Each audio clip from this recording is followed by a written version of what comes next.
Okay, I'm just going to take a breath. Yeah. So this podcast has been 4 months in the making, but everything is in divine timing. So the name that I've got coming through was How Did We Get Here? And with me today is Heywood. Hi. What I really want to bring forward with the podcast guests is like stories of their spiritual awakening, how they got to be where they are, their mission, their vision, their values, just how they got to be in this place, and community, relationships, everything on their spiritual journey. Yeah. It's a funny one for me because I think I always felt like I was spiritual in some form or another, even throughout my 20s, but it was kind of like I was on automatic mode, and so I didn't really know what that meant to the extent that I do now. And then last year was when I kind of started really leaning into it and meeting other people in the spiritual space. And then I realized actually there's a lot more to it than what I initially thought, which kind of part of it was really scary because I was like, I'm not ready for all of it.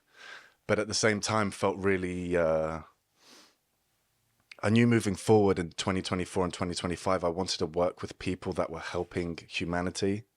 That's what I wanted to do. And so I feel like my purpose isn't necessarily to be tapped in the spiritual space, but to help those in the spiritual space help others, because that's, we're all working with what we've been given. So when we met that one time at Earthlings in Business, I will say it the wrong way around. Yeah, that's right. And then when we spoke, and when I found out what you did and everything that you do, and you were interested in me being involved, I was like, this is what I wanted to happen. And and then our journey began, like working together, which has been eye-opening for me, because there's things that you do and some of the stories you say, and I'm like, whoa. Me too. Next level. Do you know what I mean? All the but I absorb it all in, and I'm just like, I'm in awe of it sometimes because it's so cool. Yeah. And like the experiences that you're giving other people and helping them transform their lives, and I'm like, I'm on the right path to aid that wherever I can. Do you know what I mean? Yeah, that was lovely. I've never told you that before, but it's true. Oh. Should we back up a little bit? Yeah. Just because it's the first one. I guess, would it be helpful if I talked about like who I am? Because if this is like somebody who's just listening to this for the first time, or maybe there might be a couple of podcasts in and want to go back to this one. So, oh no, it's on me. Shit. So how did I get here? I was always, like you were saying, I was really interested in spiritual stuff. Read loads of books like Eckhart Tolle. And then I did my Reiki level 1 and 2 back in 2012. But it always just felt like a little bit, I wouldn't say off, but maybe it didn't feel embodied. There we go. It wasn't really embodied. And I was kind of going through the process, and I was getting like little things, but my kind of clairvoyant skills weren't really like active or live, I guess. And then I went on and had my children, and then I got into kundalini yoga, moved up north, and then just had this massive spiritual awakening. How does what does that look like? Because we hear the term spiritual awakening. I know I was getting bored with my own words then, to be honest. I was like, for me, it happened in a kundalini class, and I loved kundalini. It was like, wow, it was, because before then I could never switch off the mind. I was in a really corporate job, very masculine. All I wanted to do in life was to get to the top of the tree. I was like, I want to be a director. I want to do this before I'm 30. And I did. I didn't quite get to director, but I got to like the management board. I got to sit with the big wigs. I got there and I was like, no, it's not this. So I was always searching. There was always something inside that was searching. And when I remember sitting on the mat with kundalini and my teacher, who's beautiful, doing this gorgeous practice. And I just remember sitting there in like absolute bliss. And I was like, oh, I feel amazing. So then when I went to do the Kundalini teacher training, it was just a lot for my nervous system. I was still doing this like corporate job. I felt like I didn't know anything. For me, it was just this Kundalini rising that happened spontaneously in a class, and it just, all this light just like shot at my body. I know we've talked about this before, but I felt like my entire head had been like cracked open, and I was like, what even is this? And I couldn't really do anything. You know, I spoke to the teacher who was training us at the time, and I was like, I think I've had some kind of Kundalini awakening. She was like, I don't think you have, do this mantra. And I was like, I don't even think I can kind of eat or sleep. And I had to go to London the next day. I had 2 small kids at home. I remember getting off the train and the sun was rising. And I was like, oh my God, I'm an angel. I feel like I've been tapped by an angel. So it was like, but it was also scary as fuck. It was really, really like, oh my God, how am I going to be? And I remember walking into the board meeting and it was just like a room full of men. And I was like, shit. And I had all this data to present, and my head was like, and I was like, and something, I've got this really strong survival instinct. It just kicked in. It's like, you need to tell, like, so I was like, oh, my grandmother's really unwell, like, and then I just started crying in the toilets, and I got myself to the hotel, and I was just like rocking. And I reached out via an email to the teacher, and I was like, what do I do? She said, oh, I'll continue to do this mantra.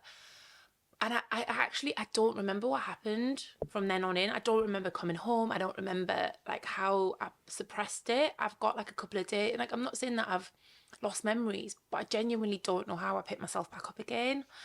But that was a catalyst for me, because I didn't want anybody else going through what I went through without the support, because it was like a rebirth. So I suppressed it all, but then when I hit 40, it all came out again. And I think actually we'll talk about some of that in the podcast. I think it'll just weave its way out. I don't really want to like dominate the conversation, but that was my first like awakening, and it was brutal. Well, Cam, so I want to dominate a little bit. Yeah. So you had that experience, and then you suppressed it. Were you like, did you acknowledge what it was, or did you go like, I haven't got space for that? I knew it was a Kundalini awakening, and I just knew because it felt like one, and I'd read about them. I think it just suppressed naturally. I think because I went back to work and I went back into the corporate job, and I think I was trying to teach at the time as well, and I was going through like a 40-day. I was also kind of kicking lots of habits, so I was doing these really devotional practices, like 40 days of meditation, 40 days of a specific yoga practice. So through that, I kind of quit alcohol, I quit sugar, wheat, dairy. So I was kind of going through these transitions. So I guess it was like like looking back, it's kind of like preparation. So when did you know, like, now's the time that I want to pursue this as more than just... I didn't have a choice, because What does that mean? I started doing women's circles on the side, and I got a tent in the summer after that, maybe the summer before.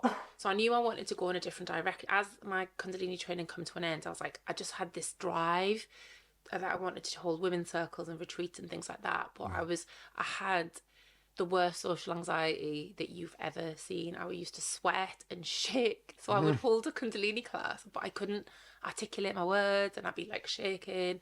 But there was like something in me that just knew, that wanted to come through. And then the second wave of the awakening hit. It was like the end of 2019, and I just had these like spontaneous, like the first experience was in a cacao ceremony led by a couple of renowned friends, and I like cracked open again, but my nervous system was able to deal with it then.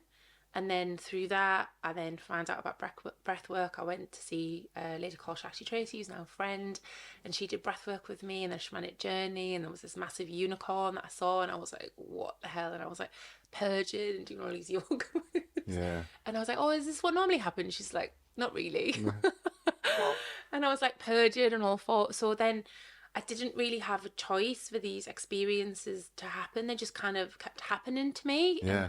I'm not even sure, like over that winter, like I purged, like, yeah, I was just like releasing all this energy and purging, and just being called to go to women's circles and being held, and just, yeah. So when I said I didn't really have a choice, and then I had like a mental breakdown a little bit as well.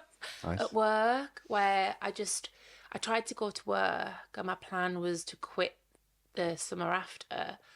But on the way to work, I was going to Birmingham the day after, and I pulled into the side of the road, and it was like a series of like panic attacks, and I felt like I was dying, but it was like an out of body experience when I was like looking down on myself, because my body was like, "You're done. Yeah, yeah, yeah. You are just done." It's like your body's saying like, this is not your purpose. Like, this is not what you're supposed to be doing. Yeah. So you really didn't have a choice then. I didn't have a choice, because it was, and even like my dad was never really the most kind of, he struggled with empathy, is probably the best way of doing it. But he was like, he was really worried. He came and looked after me, and I was just like a zombie. I was just like wandering around the house, just like, and I got signed off. And so I quit my job. And I've subsequently gone back because I've needed to for that particular phase of my life. But it's different. I'm not like full time or like 4 days a week. It's kind of, it's different. I had to kind of leave Yeah. to deprogram myself from the program of work and being a slave to the system. Does that Yeah, make no, sense? your whole the whole way you look at that work is different now, Yeah. right? It's not about chasing and getting to the top. It's like it has a function. Yeah. And you go to it to do what the function's for. Yeah. So would you ever have expected to be where you are now and doing what you do now? No, it's crazy. Like, because the people that I meet now, they can't remember that version of me because it's so different. But yeah, now and again, I'm like, So for the people that don't know, what's like, what's on your title, or what's like on you, what belts have you got? Do you know what I mean? okay, like qualifications. Yeah, And stuff, yeah, and not just qualifications, but like what? experience. Yeah, qualifications, ceremonies, things that you've Okay, done. so after this breakthrough, it was like a conscious thing. I was like, I am determined, because I was like, what is happening to me? What is this kind of like unraveling process? Like, what is it?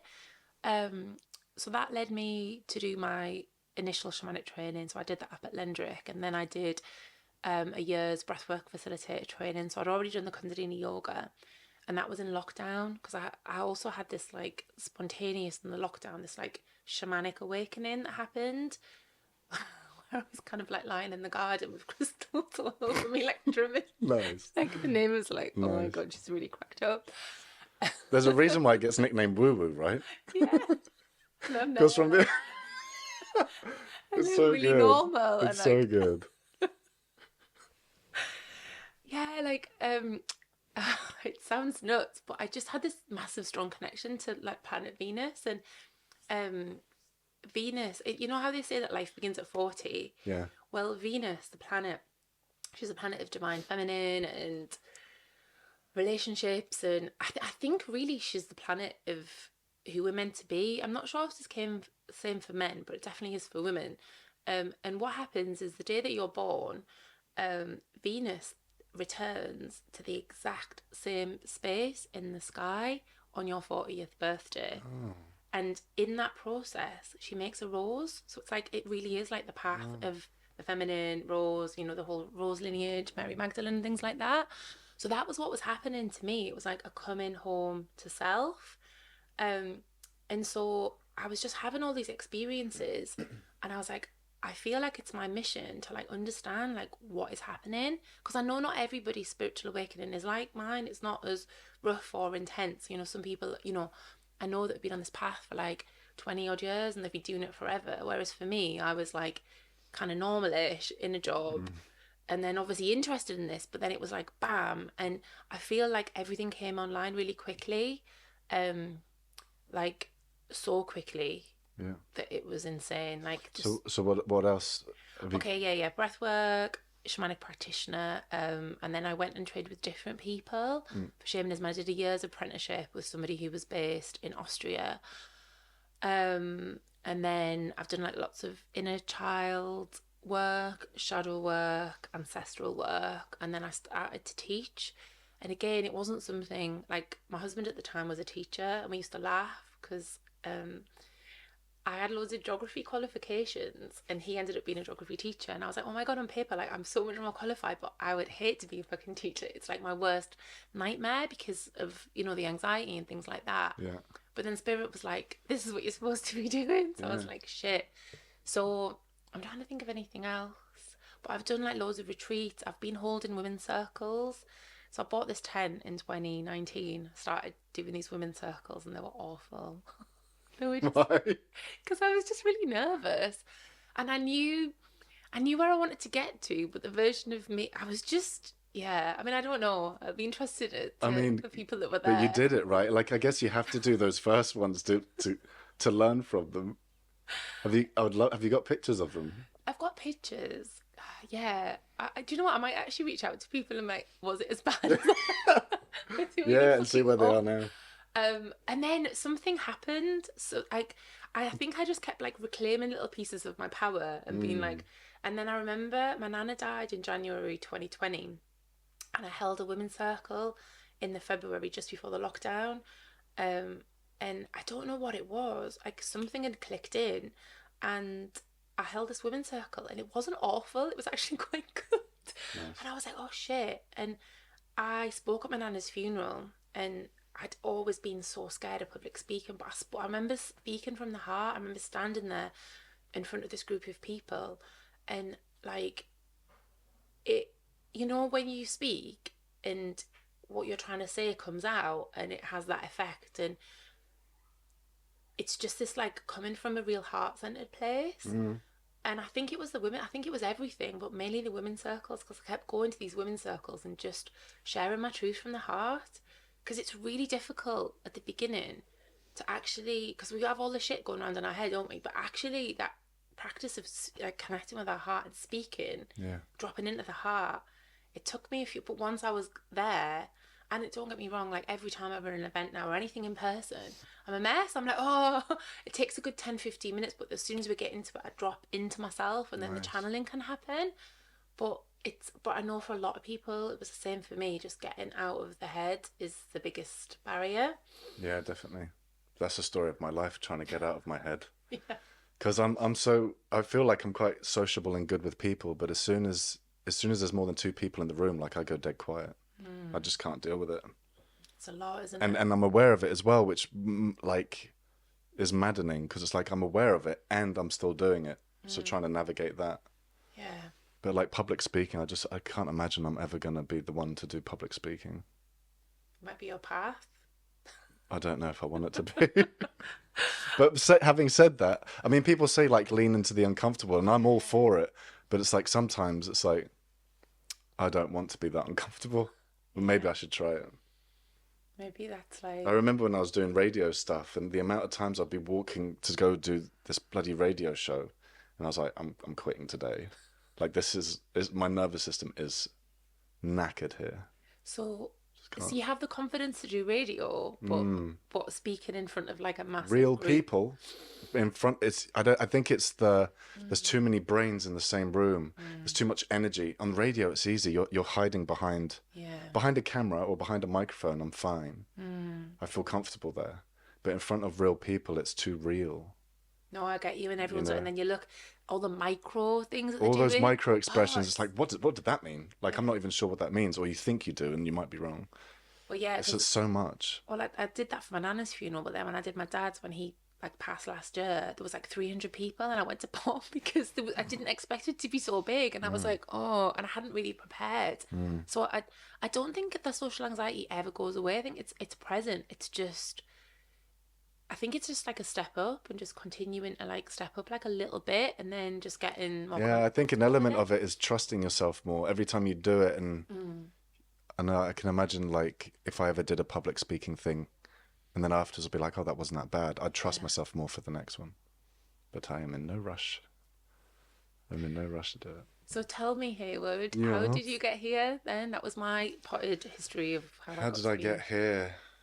You know what? I thought about this. Well, how did I get here? I mean, in this specific like moment right now. How did you 'Cause I'm- get to be, hosting podcasts? You've got a new space opening up soon, things like that. It feels like everything's coming together for you. I think I was thinking about this about a couple of weeks ago. I'm finally getting to a place now where I know kind of my mission without sounding corny. I know what I want to do. I know I enjoy it. You know, in a nutshell, I know I want to create podcasts for people that are trying to better humanity, trying to help other people or help other people help themselves. But it only came to me last year that that's what I want to do.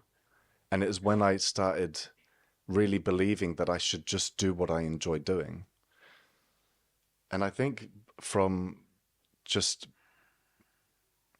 I don't know, I was looking at like what I've been doing the past couple of years.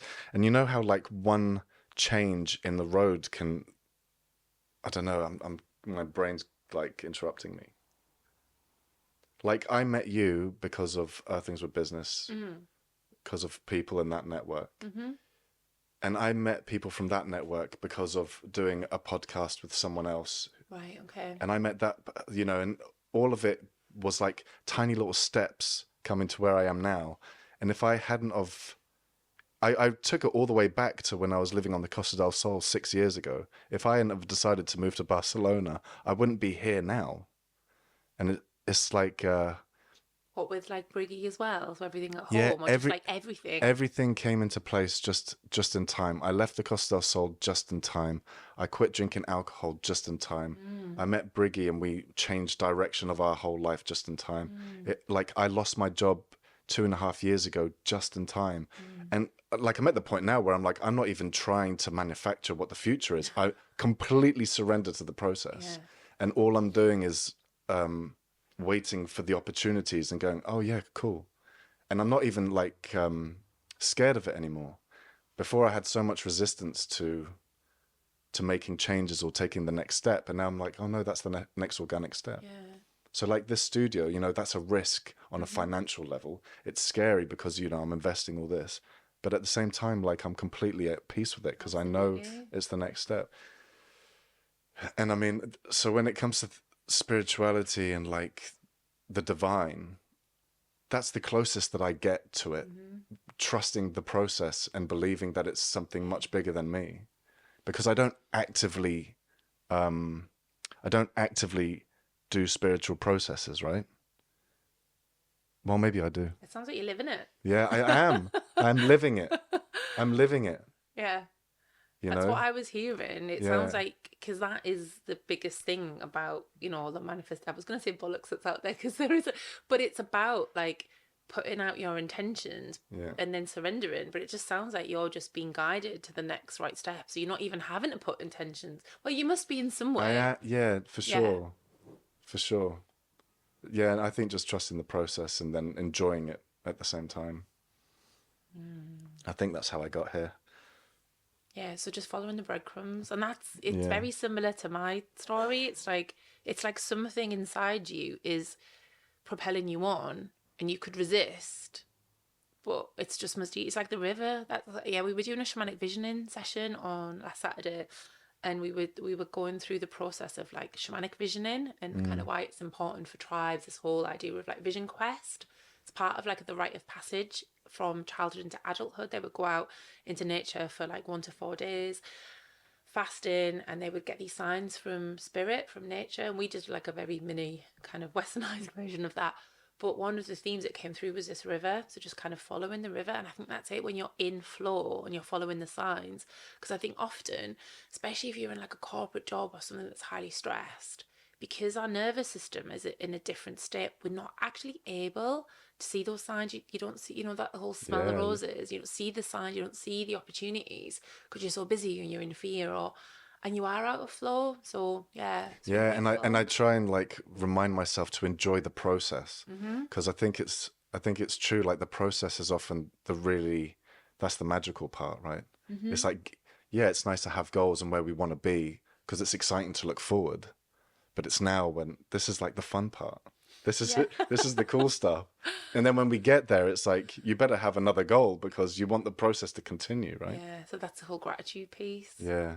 I think I know you said that you haven't really got an active spiritual practice, but it's like you just you're walking, breathing, and embodying it. Yeah. Because it's a gratitude. Because if you don't, you have, okay, so that you've been given everything you want, but if you're like, oh, I'm not happy, I'm just going to move on to the next thing, you're not going to get the next thing. Because if you're not grateful and actually present in the, fuck, you know, I've actually not self-actualized, but all of these things that I've ever dreamed of, I actually have, you know, like I've got my dream partner, like you have, and you have this beautiful child, and then I've got this business, and everything's kind of flowing to me. But then you were like, oh, but it's not good enough, and you start looking about for. Absolutely. And also because like 2.5 years ago, I don't know if I've mentioned it, but I got fired from my job. And Only 3 times. it was such a poignant shift, right? Like my nervous system was like shot, right? And I really struggled to bounce back from it. But if that hadn't have happened, basically, I wouldn't be where I am now, right? Yeah. And so I look back on the whole thing with gratitude. And it took me a long time to get there because there was so much resentment and bitterness.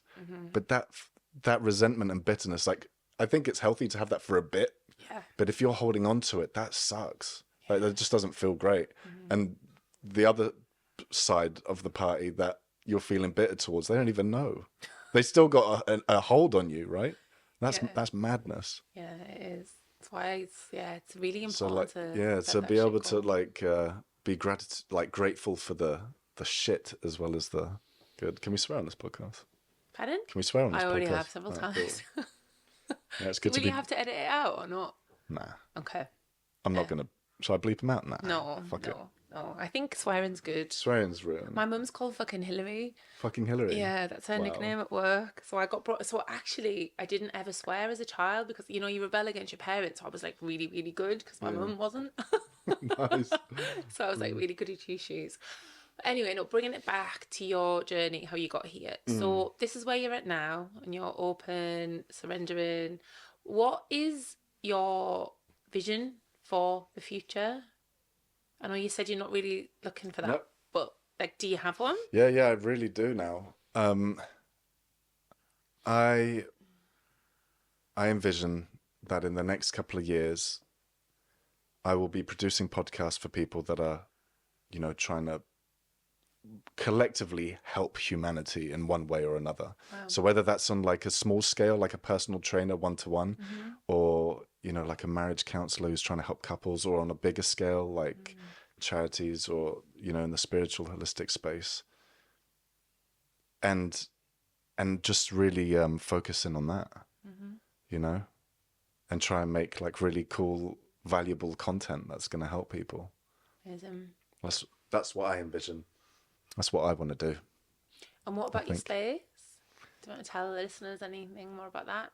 Yeah. I mean, I get the keys today, so I'm getting a small space, like a living room size space, where I'll be doing all the video podcasts from, and you know, there's going to be a couple of different layouts, so you can have like a more casual, relaxed layout like this, depending on what the person wants, or you can have like a more formal setup at a table type of thing, like professional, I guess. I mean, maybe if you're a psychotherapist or something, I don't know. It's like, I want to cater. Yeah, so cater for different needs. Yeah. And then Have like, you got a jungly one? I haven't got a jungle. I'll get some plants. Oh, nice. I get some plants. I keep looking at that camera, but it's not good. Sorry. No, you can I'll look get at it. used to it. I'm like, hi. And then with lighting, you can create different moods. So you can have like light and airy, or you can have like, you know, an evening dusk kind of vibe or whatever. Oh, it'll be amazing. Yeah. Okay. And then are you going to do anything else? Like, is it going to be like a social hub, or is it just going to be podcasting? Because are you going to do tattoos there as well? Yeah. So later on in the year, we'll double up the space so that Briggy, my partner, can tattoo there as well. Wow. Which would be cool. There's like a good little corner for it. But I'm not thinking too far ahead on that because there's so fucking much to organize. I just want to get the keys. I'm going to get the keys, and this evening I'm just going to stand in the space. It's an empty room. Yeah. And I'm just going to stand in it and just like visualize what it's going to be in a month, and 2 months, and 3 months. And I really enjoy the process of people having conversations about what I think are important. And I get to like kind of just be a fly on the wall and watch it. You know what I mean? I really love that, because that's all my life. I've always wanted to save the world. And I know Joe has that, you know, Joe, who's Black women at the moment. Yeah. I like, because it's not an ego thing, because No, it's it's not. different. Because I always wanted to like save the world, and then I realized that you can't really save the world unless you save yourself. So really, Yeah, it's all about exactly. healing yourself. And then I think it just dropped in. what you were talking about earlier, it's like if you focus on the things that you really enjoy, so what lights you up, and then the service, and that is really what we're here for, and we get distracted. So if you're living your mission and it is about service and you get yourself out of the way to help humanity, that's it. That's all. We all have this template within us. And that's kind of, yeah, what I do is helping people unlock their gifts, because I'm very good at seeing people's shadows and light, and it can be quite triggering for people sometimes. But as a space holder, or when people join my programs, I can kind of see their potential really easily, because I'm a projector, like human design, and I'm like, I sometimes get frustrated. I'm like, of course that's gonna work. Can you not see your awesomeness? And can you not see where you are or where you're going to be? And it's like, it's a real fucking gift. But it is. can you imagine if we were all there, just like these lights and these like lighthouses of like, you're on your mission, then you're supporting, and then you've got this beautiful community of like everyone doing their thing, and then it's just like little lights, and then it's important having other people that are aware of that, because on my journey, like there have been a few people along the way that have, I don't know what you'd call it, but where they kind of poo-poo on your idea. Oh, really? And it's a little bit like negative's a strong word, but that like opposite energy where it's like, oh, but is that going to work? And seeds of doubt, you know. And like 5 years ago, that's all it took for me to abandon the whole thing.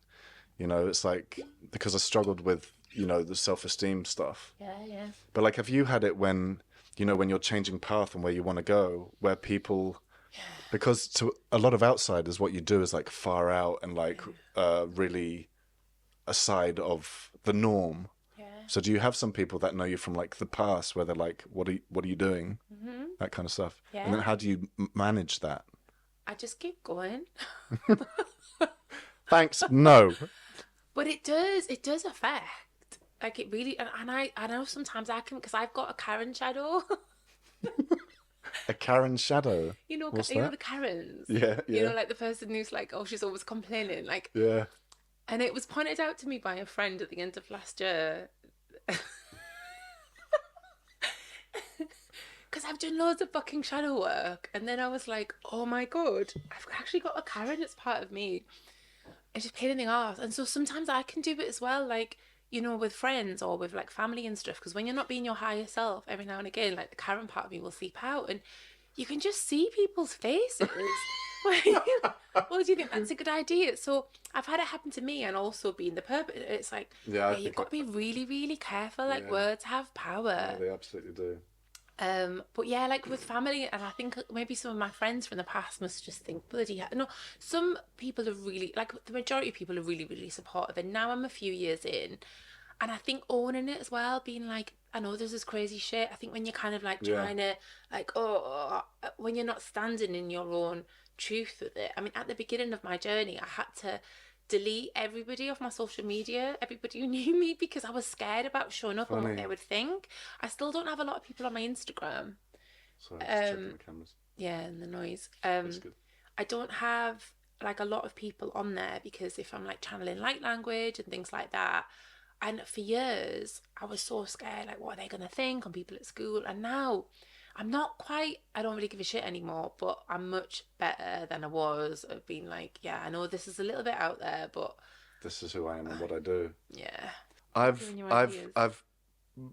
become a little bit more like, I've got a bit more of an aggressive approach now when people are like, if they're kind of like poo-pooing on my idea a little bit, I'll sit on it, and then the next time I see them, I did this recently, but I'm not going to say names just in case. And I said, like, because they asked me about the studio and stuff. Oh no, you told me about this. And so I was excited to talk about it, but I gave them, there was a caveat. I said, like, I'm going to tell you more about it, but I don't want to hear anything negative or not nice about it. And if that makes me sound like a certain way, that's fine. And I was like, I might get like a bit of a reaction.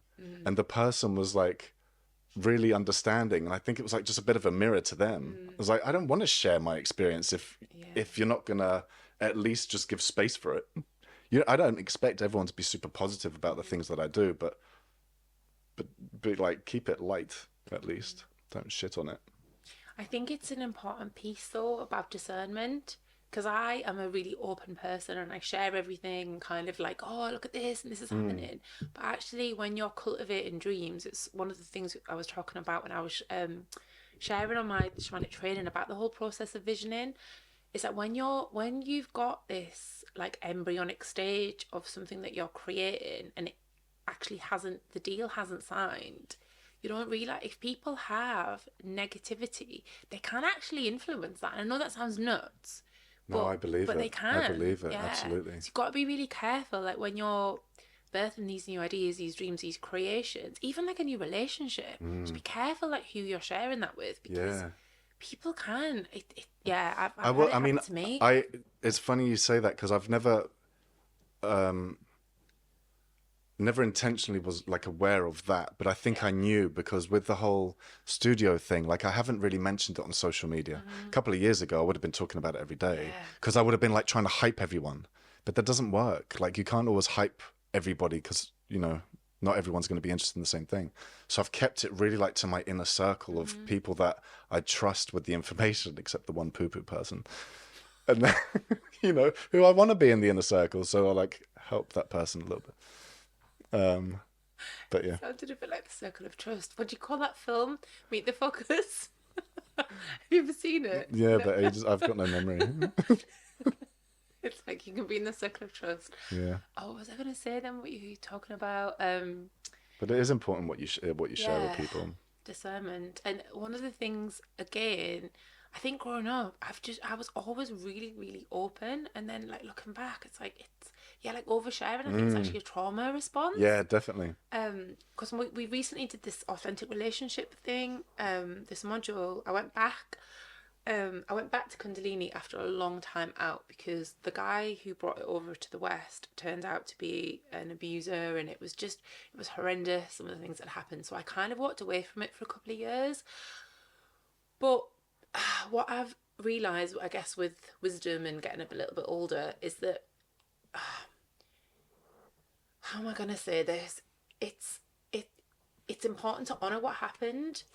It's also a really beautiful practice because if you think about like Bikram yoga or Iyengar, like, or breathwork, pretty much every single discipline of yoga or breathwork has had some kind of scandal like this, because what happens when you mix power and this guru like status, abuse happens, and it's fucking awful, and it absolutely needs to be eradicated. And I'm really, really pissed off with the people who run the Kundalini yoga, like the KRI and the 3-Up Door, because they were like, oh, we're going to do this big investigation, and they just literally fucking put it all under the carpet and pretended.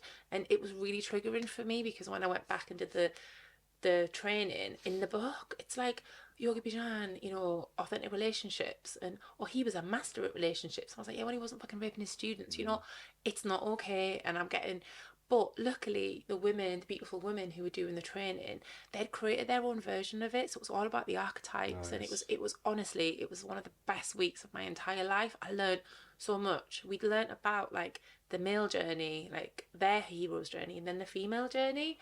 And it helped me, because obviously I've got both a son and a daughter, and I've had my own like relationship things that have been coming up, but just like understanding, because we're very different.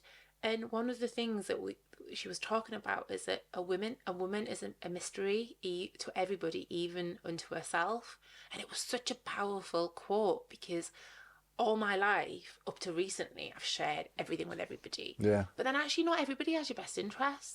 And so people pretend. And it's like, whoa, so I've pulled everything in. And similar to you with your studio, like I'm buying a new house and it's completing next week. I haven't really shared it with everybody. Like, yeah, previous I'd have been like, oh wow, and I'm finding friends. And I'm like, I'm just keeping it to myself until it's actually happening. Then I might start to share a little things. But again, like, keep your dreams close. Yeah, I agree. Yeah, really, really important. I think that's a sound way to go forward. Just keep your dreams close.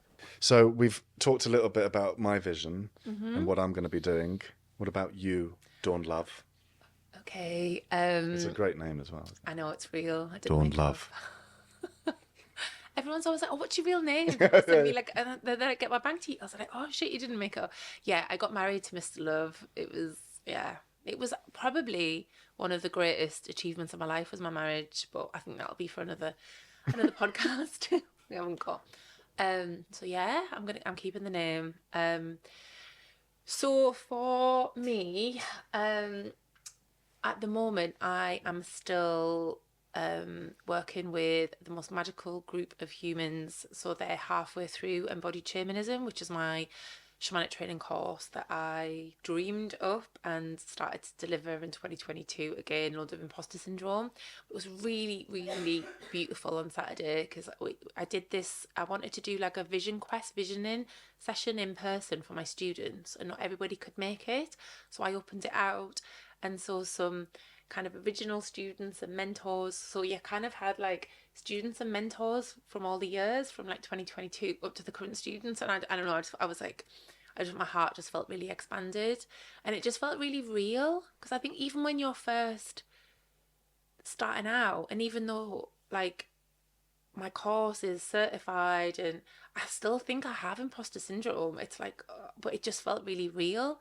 And the course every year just gets better, and I bring in guest teachers. So this year I've got like one of the original students and their mentors has done a whole part of the course about like foraging and plant shamanism and things like that.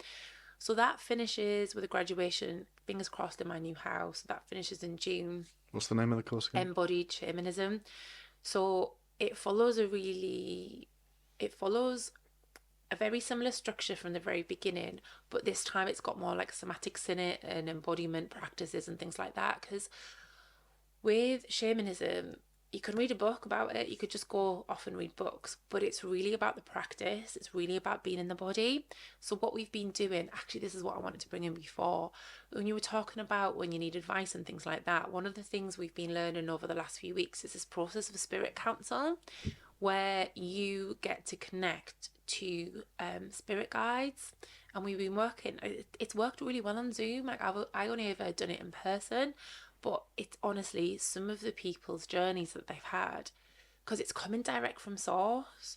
So it's like having your own like council team for everything. And we put the questions in a way so it's never like, should I do this or should I do that? And I've been guiding people to ask like big questions about their mission or their vision or like big picture things. And honestly, like Mother Gaia came into my spirit council like a couple of weeks ago, and the stuff that came through, it's like, it's gonna help me, I think, probably for a year. And I was just talking to a friend and my apprentice Carly, who's part of the training, and she did spirit council yesterday, and she shared some of the things that came through, and it's like, yeah. Nice. I was like, wow, I get it. But that's really why I do it, because I just love it. I love listening to people's journeys. And because as human beings, we've been so disconnected from nature, from spirits. And, you know, that's why we had the Inquisition and the witch trials. And, you know, the indigenous people have been annihilated because the people that run the world, they don't want us to be connected to spirit. They don't want us to be connected to our mission, to nature and things like that. So I had like, especially the last few weeks, I've just been having these big realizations that like, I know that the course is there to help people, but it's just the place that it has in helping humanity has been like sobering, but also like amazing. I've just been sitting with it and I'm like, fuck, you know, just seeing the bigger picture with it. So the new round of embodied shamanism starts in September, so that's going to be exciting. Nice. And then I've also got a membership. So this is for people that, well, for women actually, they don't necessarily want to do like a full shamanic training, but we're working with 12 Celtic gods and goddesses. We're working with plant spirits, plant medicine. We're working with the womb. I've got amazing guest teachers. So it's going to be like a little bit of a collaboration. I've also got a retreat called Awaken the Goddess in Turkey, which is the 3rd to the 11th of November. This year? This year. Cool. Yeah, it's gonna, I haven't even talked about it, put anything out there. Again, it was just one of those like instant manifestations. I went there on holiday with my family back in 22, and then I was there last year with Carly. And when I was there, I got given like a name. This is the name of the retreat. And then Carly got the same name. Nice. She's like, oh, I've just had this name. I was like, that is crazy. Like, the mountains are there, so you're held by the mountains. There's this beautiful turtle river, so like the turtle mother, and it's like fully catered. There's a guy that like runs the venue for us, so all we have to do is kind of show up and run the retreat. There's like a heated swimming pool, the food is amazing, like loads of nature excursions, so we're designing that at the moment. And then some like in-person things. I've been doing some more like donation-based things. So the last event that I ran, so the people that came, they donated to Palestine, because that felt really important, you know, the ongoing genocide and just the horror that those people are facing at the moment. Nice. You got So, a busy yeah. year. I've got a busy year, and then obviously moving house. So I'm renovating a grade 2 listed building. So it was built in 1755 or something. Cool. So it's mental. And looking after my kids and still doing a little bit of 3D corporate work as well. So Amazing. yeah. And with the podcast, Yeah. what guests have you got lined up for the year ahead as well? I've got some amazing. I'm trying to do a little bit of balance of male and female. I've got some somatic teachers, I've got some energy healers, I've got some previous students of embodied shamanism, I've got women's sexuality coaches, yeah. Amazing. So very similar themes, like talking about their story, their awakening, their mission, you know, how they're here to help humanity. I'm excited to see it. Yay, me too. It's a good one. Thank you so much. Okay, cool. Are we done? I think so. 15:15. Joe, how was that? What I was saying, for you to be talking, you have content there forever. What do you mean? It's funny you say that, because when we're talking, in the back of my head, I'm like, this is a clip. But Dawn's saying something, I'm like, gold.